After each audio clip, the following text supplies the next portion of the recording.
En este vídeo vamos a ver la diferencia entre interfaz e implementación. Lo primero de todo es describir qué es la interfaz de una clase. La respuesta es simplemente aquello que vemos en la documentación de la clase. Si yo accedo, por ejemplo, a la documentación de la clase random, veo el paquete en el que está ubicada esa clase, el nombre de la clase, veo también una pequeña descripción de la misma y un resumen de los constructores existentes en el que se especifican además los parámetros que lleva cada uno y que incluye un pequeño comentario de los mismos y un resumen de todos los métodos que tiene disponibles esa clase.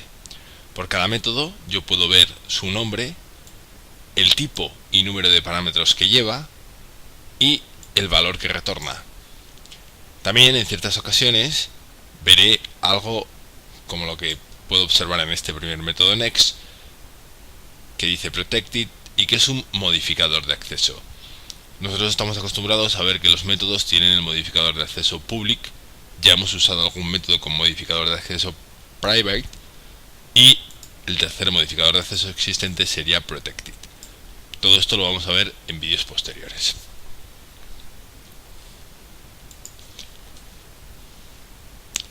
Por tanto, a la pregunta de qué información incluye la interfaz, repito, sería el nombre del paquete de la clase, el nombre de la clase, una breve descripción de la misma, la lista de los constructores, la lista de los métodos y por cada constructor una pequeña descripción y los parámetros que lleva, por cada método una pequeña descripción, los parámetros que lleva y los valores de retorno.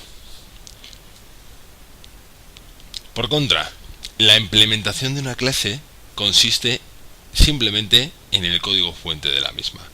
Es decir, si yo por ejemplo tengo la clase support system, todo esto que veo en pantalla, su código fuente, es lo que yo denomino implementación de la clase.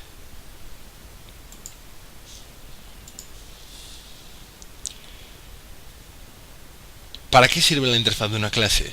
Bueno, en principio si la clase está bien escrita, si los comentarios de la clase son correctos, solo consultando la interfaz, un programador es capaz de utilizar una clase que no ha hecho él, que lo ha hecho otro programador.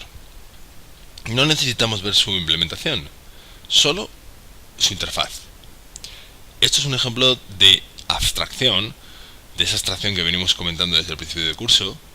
Repito, no necesitamos ver la implementación, sino solo la interfaz para poder utilizar esa clase. Si lo pensamos, esto ya lo hemos hecho a lo largo del curso. Hemos utilizado la clase string, hemos utilizado la clase arrayList, la clase random y en ningún caso hemos visto el código fuente de esas clases. Simplemente sabíamos que tenían ciertos métodos que podíamos usar y los utilizábamos siendo conscientes de los valores que devolvían y de los parámetros que necesitaban. Por otro lado, en Java también es común referirse a la interfaz de un método.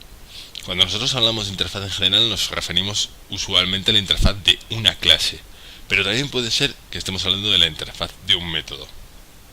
¿Qué es la interfaz de un método? Pues la interfaz de un método es la información que necesitamos para utilizarlo. Si volvemos a la documentación de la clase random, en el resumen de los métodos tenemos que la interfaz de un método es su nombre, el número y el tipo de dato de los parámetros de ese método, el valor de retorno del método y el modificador de acceso de ese método. Y además un breve comentario que indica en qué consiste y qué hace ese método. En general, en la documentación, todo esto sería la interfaz de un método. Por tanto, ya hemos visto que cuando hablamos de interfaz en Java, lo podemos hacer refiriéndonos a la interfaz de una clase o refiriéndonos a la interfaz de un método. El problema, para leerlo un poquito más, es que existen otras dos acepciones en Java de interfaz. Cuando yo programo en Java, puedo usar la palabra interfaz para referirme a la interfaz gráfica que me crea mi programa. Es decir, aquellos controles que el usuario ve para interactuar con mi programa. Ese es otro concepto denominado también interfaz, pero que se refiere a una cosa diferente.